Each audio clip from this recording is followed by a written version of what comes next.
Chapter 12 Number of the Stars by Lois Lowry. Where was Mama? Mr. Rosens tripped on the loose step outside the kitchen door. His wife grasped his arm, and he regained his balance. "It's very dark," Mama whispered, as they stood in the yard with their blankets and bundles of food gathered in their arms. "And we can't use any kind of light. I'll go first. I know the way very well, and you will follow me. Try not to stumble over the tree roots in the path. Feel carefully with your feet. The path is uneven. And be very, very quiet," she added, unnecessarily. The night was quiet, too. A silent breeze moved in the tops of the trees, and from across the meadow came the sound of the sea's movement, which was a constant sound here and had always been. But no birds called or cried here now. In the night, the cow slept silently in the barn, and the kitten upstairs in Kirsty's arms. There were stars here and there, dotting the sky among thin clouds, but no moon. Anne-Marie shivered, standing at the foot of the steps. "Come," Mama murmured, and she moved away from the house. One by one the Rosens turned and hugged Anne-Marie silently. Ellen came to her last. The two girls held each other. "I'll come back some day," Ellen whispered fiercely. "I promise." "I know you will," Anne-Marie whispered back, holding her friend tightly. Then they were gone, Mama and the Rosens.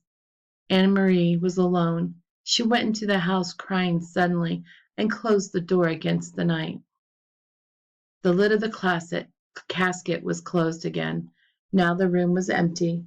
There was no sign of the people who had sat there for those hours. Anne-Marie wiped her eyes with the back of her hand. She opened the dark curtains and the windows. She curled once more in the rocker, trying to relax. She traced their route in her mind. She knew the old path, too, not as well as her mother, who had followed it almost every day of her childhood, with her dog scampering behind.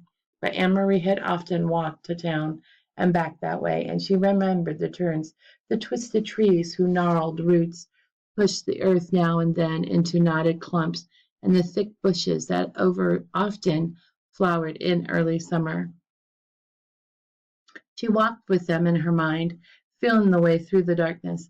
It would take them, she thought, half an hour to reach the place where Uncle Henrik was waiting with his boat. Mama would leave them there, pausing a minute, no more, for a final hug, and then she would turn and come home. It would be faster for Mama alone, with no need to wait as the Rosens, unfamiliar with the path, slowly felt their way along. Mama would hurry, sure-footed now, back to her children.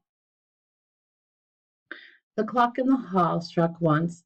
It was 2:30 in the morning. Her mother would be home in an hour, Anne-Marie decided, and she rocked gently back and forth in the old chair. Mama would be home by 3:30.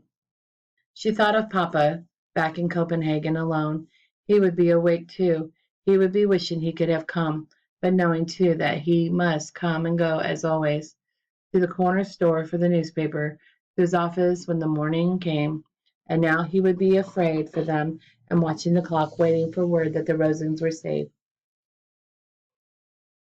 that Mama and the girls were here at the farm, starting a new day with the sun shining through the kitchen window and cream on their oatmeal. It was harder for the ones who were waiting, Anne-Marie knew. Less danger, perhaps, but more fear. She yawned and her head nodded. She fell asleep, and it was a sleep as thin as the night clouds, dotted with dreams that came and went like the stars. Light woke her, but it was not really morning, not yet. It was only the first hint of a slightly lightening sky, a pale gleam at the edge of the meadow, a sign that far away somewhere to the east, where Sweden still slept, morning would be coming soon. Dawn would creep across the Swedish farmland and coast, and then it would wash little Denmark with light and move across the North Sea to wake up Norway. Anne-Marie blinked in confusion, sitting up, remembering after a moment where she was and why. But it was not right, the pale light at the horizon. It should be dark still. It should still be night. She stood stiffly, stretching her legs, and went to the hall to look at the old clock. It was past 4 o'clock. Where was Mamma? Perhaps she had come home, not wanted to wake Anne-Marie, and had gone to bed herself. Surely that was it. Mamma must have been exhausted. She had been up all night and had made the dangerous journey to the boat and returned through the dark woods, waiting only to sleep, or wanting only to sleep. Quickly Anne-Marie went up the narrow staircase. The door to the bedroom where she had slept with Ellen was open. The two small beds were neatly made, covered with the old quilts, and empty.